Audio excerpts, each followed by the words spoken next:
Donc maintenant, on passe à la question suivante. On a bien les résultats demandés. Donc on a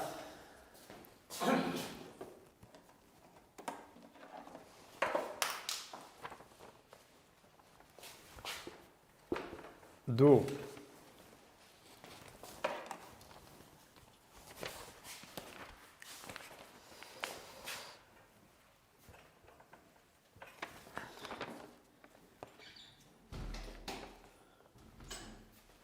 SDN moins 1 sur n f de 1 sur n inférieur ou égal à I de 1 sur n inférieur ou égal à SDN.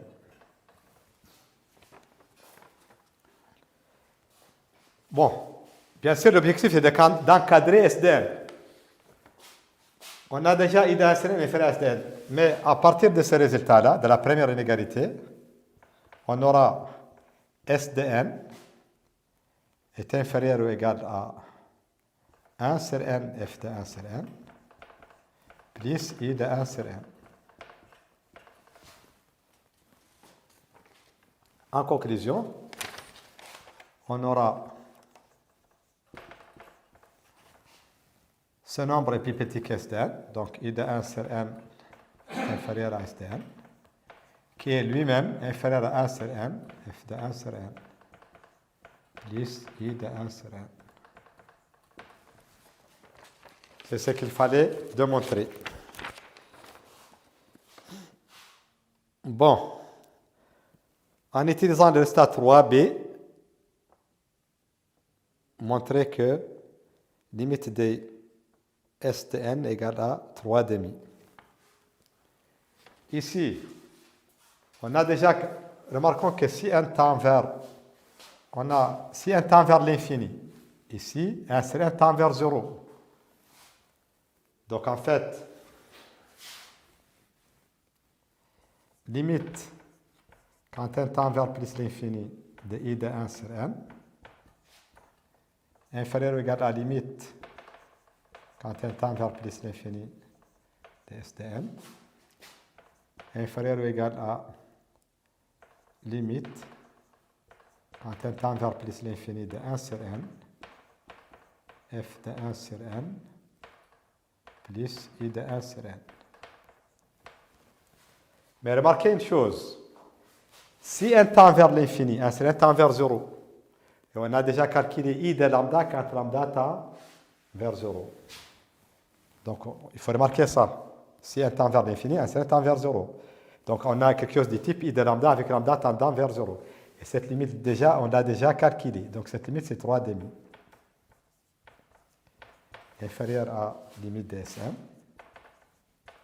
quand n tend vers plus l'infini, inférieur ou égal à...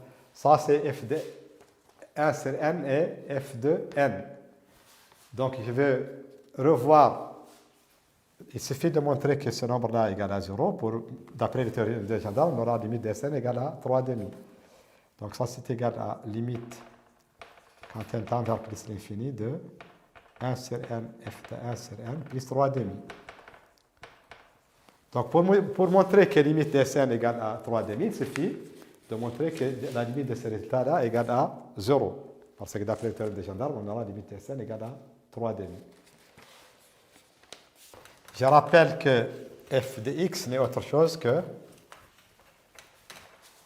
x moins ln de x.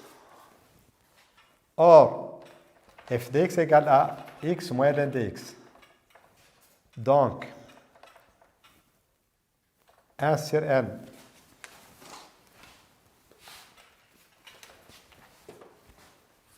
f de 1 sur n, c'est égal à 1 sur n facteur de 1 sur n moins ln de 1 sur n.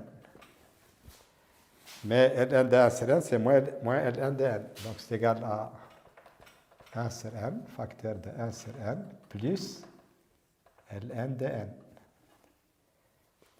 Et si je développe, j'aurai 1 sur n carré plus ln de n sur n. Donc il est clair, c'est que sa limite est égale à 0. 1 sur n carré à l'infini, sa limite c'est 0. Ça, c'est une limite usuelle. D'où limite quand elle tend vers plus l'infini, de 1 sur n f de n, de 1 sur n, c'est égal à limite de 1 sur n carré, c'est 0, et limite de n sur n, c'est 0. Donc c'est égal à 0. Et par conséquent, on aura limite de Sn égale à 3 demi. Conclusion, limite de Sn égale à 3 demi quand n tend vers l'infini. Bon, pour la question 4a, on veut montrer que somme de k variant de 1 à n, montrons que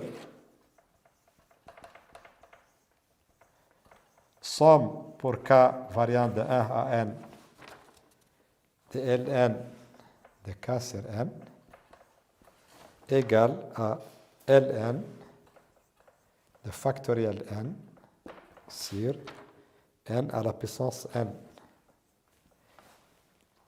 Et en même temps que somme des k, somme pour k variant de 1 à n de k égale n fois n plus 1 sur 2. Bon, le deuxième résultat est un résultat classique. Vous le connaissez depuis même la sixième. On va le faire. Donc, je vais m'intéresser essentiellement au premier résultat. Ici, n'oubliez pas que Ln de A plus Ln de B égale à Ln de A fois B. Donc, si je vais détailler ça, qu'est-ce que j'aurai?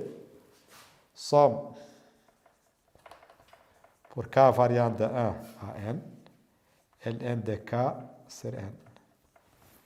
Bon, je vais expliciter cette somme-là pour que ça soit plus clair. Donc, ça donne, je donne à k la valeur 1, Ln de 1 sur k. Ln de 1 plutôt sur n. Je donne à k la valeur 1, plus Ln de 2 sur n, plus jusqu'à Ln de n sur n. Je vais la laisser Ln de n sur n. Mais n'oubliez pas que Ln de A plus Ln de B plus Ln de C égale Ln de A fois B fois C proposé de Ln. Donc ça, c'est égal à Ln de 1 sur n fois 2 sur n fois 3 sur n, etc. Donc 1 sur n fois 2 sur n fois jusqu'à n sur n.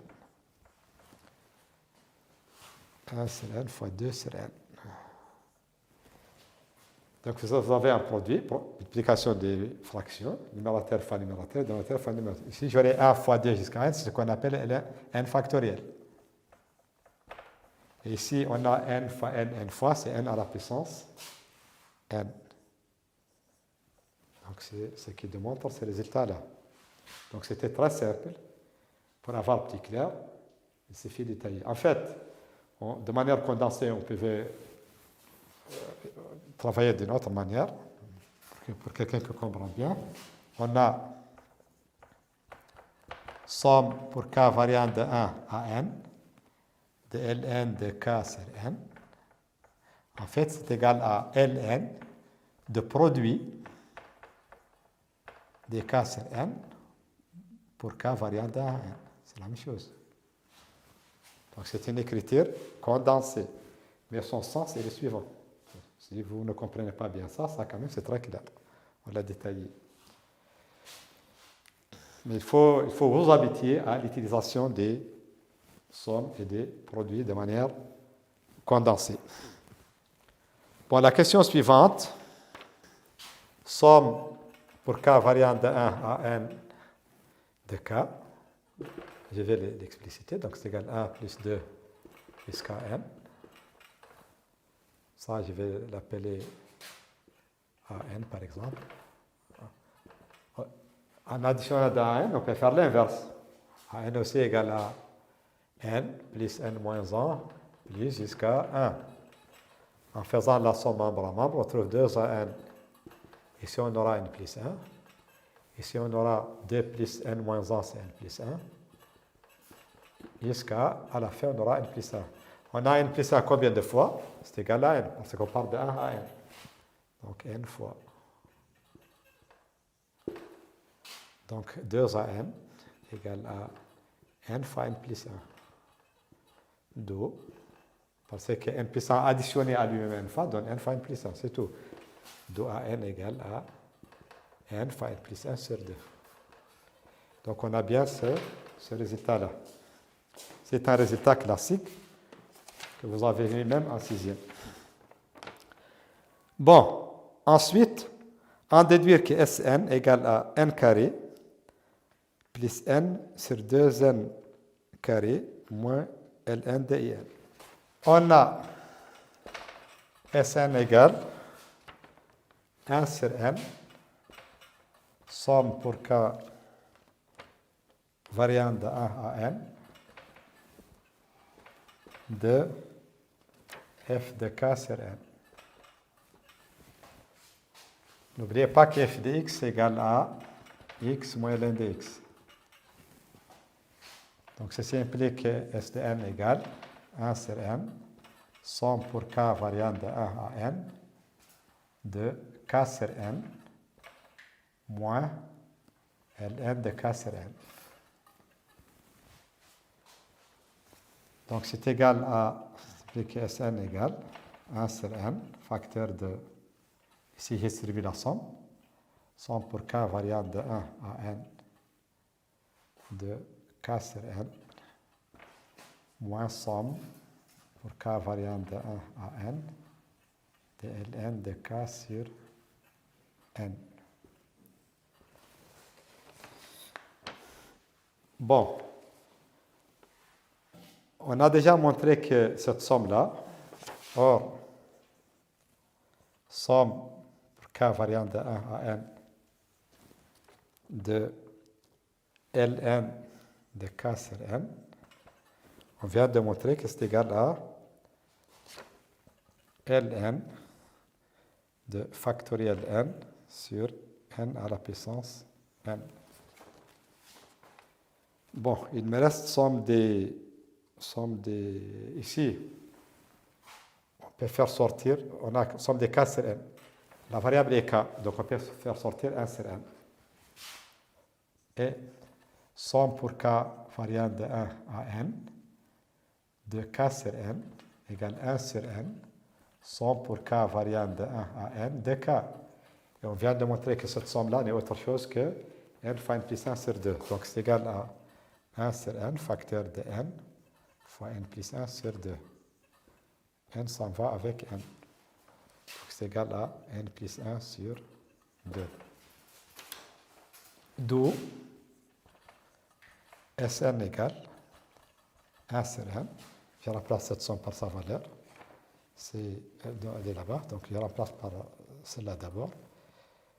J'aurai n plus 1 sur 2, c'est cette somme-là, moins cette somme qui est égale à ln de factoriel n sur n à la puissance n.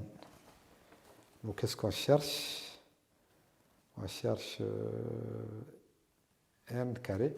Donc ici, on fait rentrer le n, on développe. Donc c'est égal à n plus 1 sur 2n,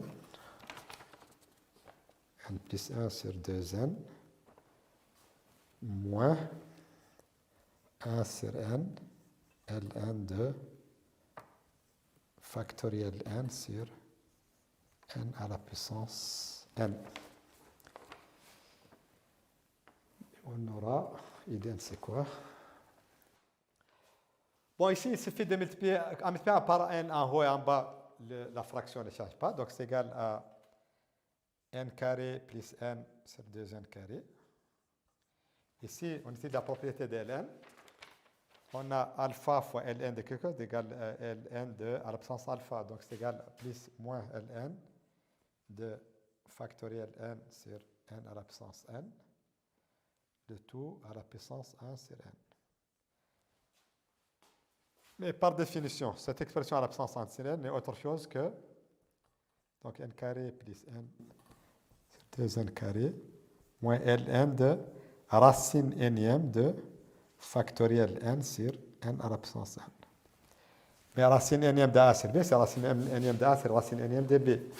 Donc c'est égal à n carré plus n sur 2n carré moins ln de racine énième de factoriel n sur racine énième de n à la puissance n. Mais racine énième de n à la puissance n n'est autre chose que n. Donc c'est égal à n carré moins n sur 2n carré moins ln de racine nème de factoriel n. Et ici, on aura 1. Racine nème de... C'est n plutôt. Racine nème de n à la puissance n, c'est n. Donc, c'est n. Et ce qui est entre parenthèses n'est autre chose que I de n. Donc, c'est égal à n carré moins n sur 2n carré moins ln de I de n. C'est ce qu'il fallait démontrer. Ça, c'est plus. Il y avait un plus ici. Il y avait un plus ici. Bon, la question suivante. Montrer qu'en déduire de ce qui précède limite de IN. Bon, c'est très simple. On connaît déjà la limite de SN. On sait que la limite de SN est 3,5. On a limite de SN égale 3,5. On l'a déjà calculé. Quand n tend vers plus l'infini. Bon. Ici, par passage à la limite, SN n'est autre chose que... Or, Sn égale à n au carré plus n sur 2n au carré moins ln de in. Donc, par passage à la limite, qu'est-ce qu'on aura? Limite de Sn, c'est 3,5. Ça, c'est une fraction rationnelle. Je prends le monome du plus haut degré sur le monome du plus haut degré. Donc, c'est n carré, limite de n carré sur 2n carré, c'est 1,5. Moins limite de in, de log de ln de in plutôt. Limite de ln de in. Donc, ceci implique que limite de ln de in quand n tend vers plus l'infini égale à 1 demi. Bon, je peux passer de l'autre côté, ça devient 3,5 moins 1,5. 3,5 moins 1,5. Plutôt 1,5 moins 3,5. Égale 1,5 moins 3,5. C'est égal à moins 1. Moins 2,5, donc c'est moins 1. Si limite de ln de n égale à moins 1, ceci implique que limite de in, quand n tend vers plus l'infini, égale à exponentielle de moins 1, c'est-à-dire 1 sur 1. Conclusion, la limite de la suite cherchée est 1 sur E. Ce qui termine cet exercice. Bismillah ar-Rahman ar-Rahim, alhamdulillah rabbil alamin, wa salatu wa salam ala ashraf al-mursalin. Bienvenue dans cette séance de mathématiques destinée aux élèves préparant le bac C. Je me présente, professeur Mohamed Yahya Mohamed Abdi Jalil, fondateur du projet Vulgarisation du savoir. Bon, on a cette fonction f n de x qui dépend des paramètres n appartenant à une étoile. f n de x égale à ln de x sur x à l'absence n pour x strictement positif. On demande le tableau de variation de f n. Bon, d'abord, on calcule les limites. On a limite quand x tend vers 0 plus de f n de x égale à limite quand x tend vers 0 plus de ln de x sur x à la puissance n. C'est une limite iséale, donc ça donne 0. Ça donne plutôt moins l'infini. Ça donne moins l'infini. Pourquoi moins l'infini? Parce qu'on a moins l'infini sur 0 plus, ça donne moins l'infini. Limite quand x tend vers 0 plutôt plus l'infini de f n de x égale à limite quand x tend vers plus l'infini de ln de x sur x à la puissance n. C'est une limite iséale, ça donne 0. f' n de x égale, sous forme d'un rapport, donc c'est dérivée du numérateur 1 sur x fois x à la puissance n, moins dérivée du dénominateur, c'est n x puissance n moins 1 fois le numérateur sans dérivation sur x à la puissance n au carré, c'est-à-dire x à la puissance 2n. Ici, on doit prolonger le trait un peu. C'est x à la puissance n fois 1 sur x Donc en fait, ça revient à x à la puissance n moins 1. Donc on peut prendre x à la puissance n moins 1 comme facteur commun.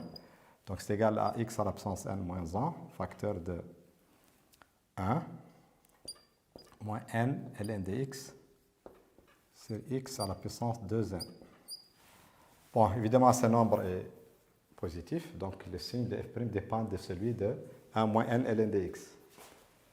f' n de x égale 0 implique que 1 moins n ln de x égale 0. C'est-à-dire que moins n ln de x égale à moins 1.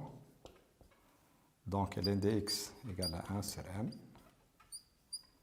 D'où x égale e à la puissance 1 sur n. Bon, du point de vue signe, c'est très simple. X, 0. Ici, exponentielle 1 sur n, plus l'infini. F'n de x et fn de x. Ça s'annule là. Ça ressemble un peu au polynôme du premier degré, donc ici c'est plus, contraire de signe là, c'est-à-dire plus, ici moins. Donc c'est croissante, décroissante. Elle n'est pas définie en 0. Et la limite en 0 c'est moins l'infini, en plus l'infini c'est 0. On doit calculer l'image de exponentielle e à la puissance 1 sur n. E à la puissance 1 sur n.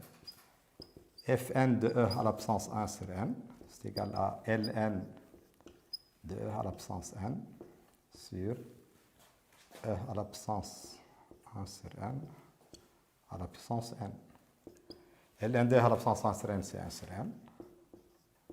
Et ici, e à la puissance n, propriété puissance, ça donne e. Donc c'est égal à 1 sur ne. Donc ici, on a 1 sur ne.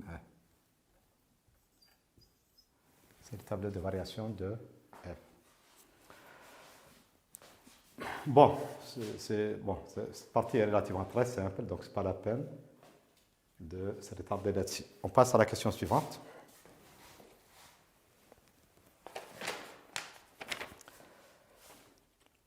Bon, on demande de montrer que toutes les courbes Cn passent par un point fixe A.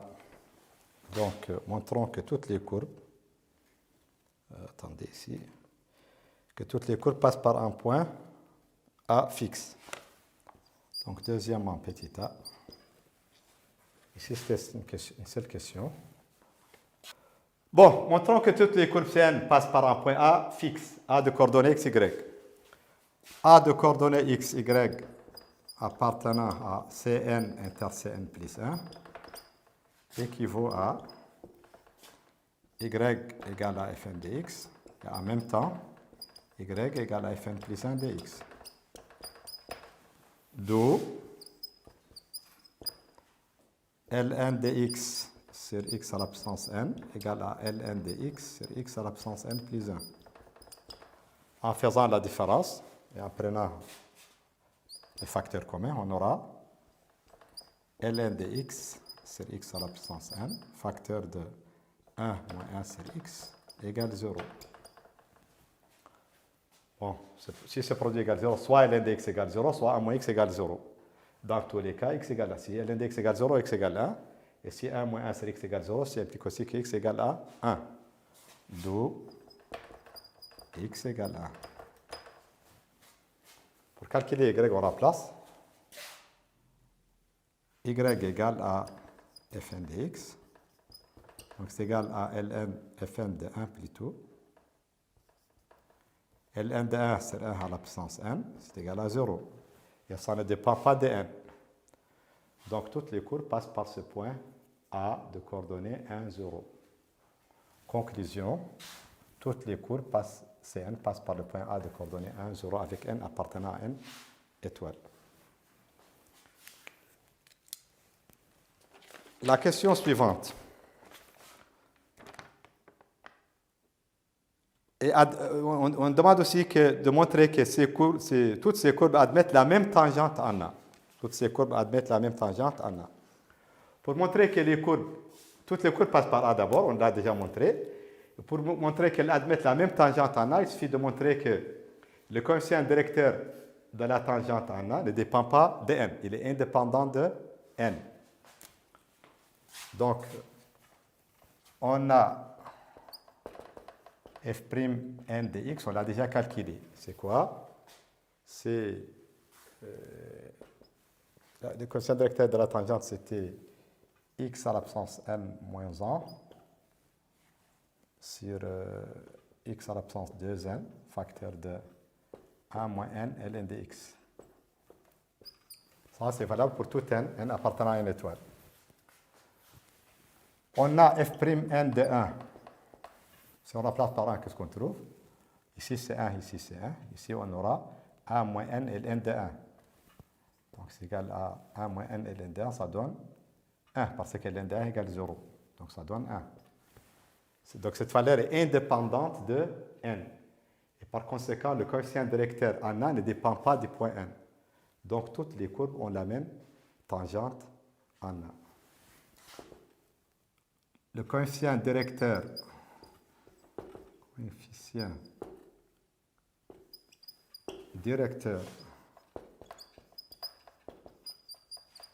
de la tangente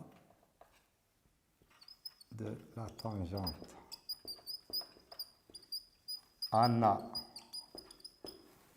à la courbe Cn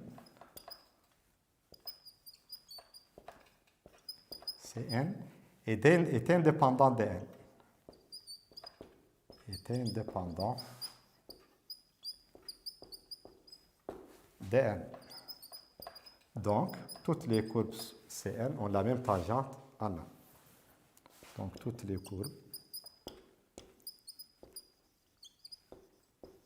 Cn ont la même tangente en A.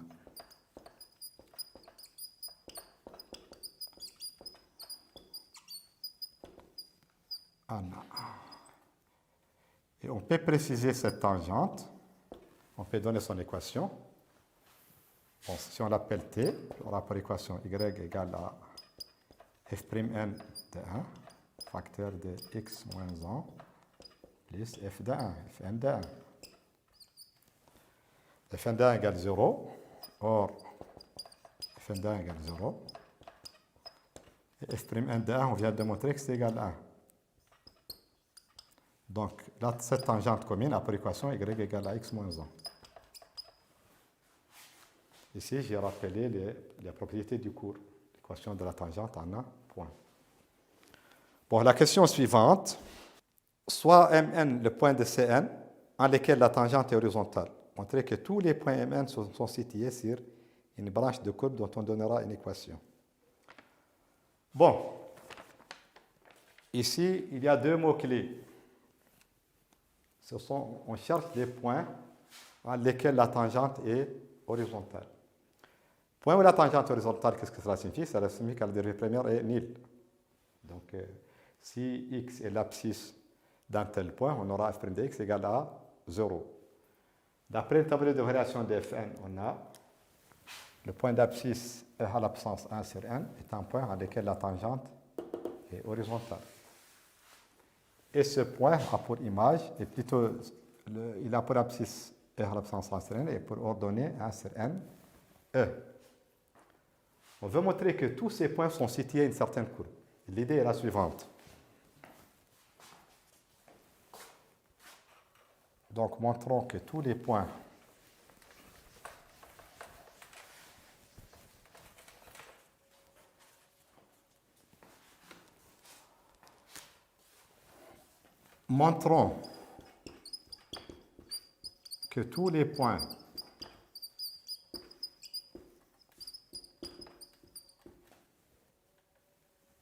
bien en lesquels tous les points en lesquels donc les points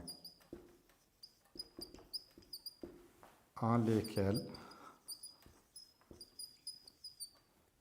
la tangente est horizontale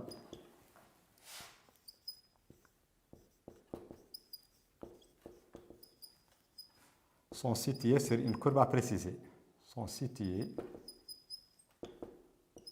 sur une courbe dont on donnera l'équation. On donnera l'équation.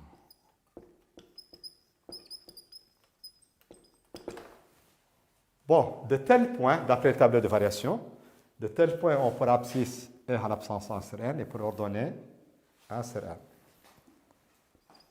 De tels points,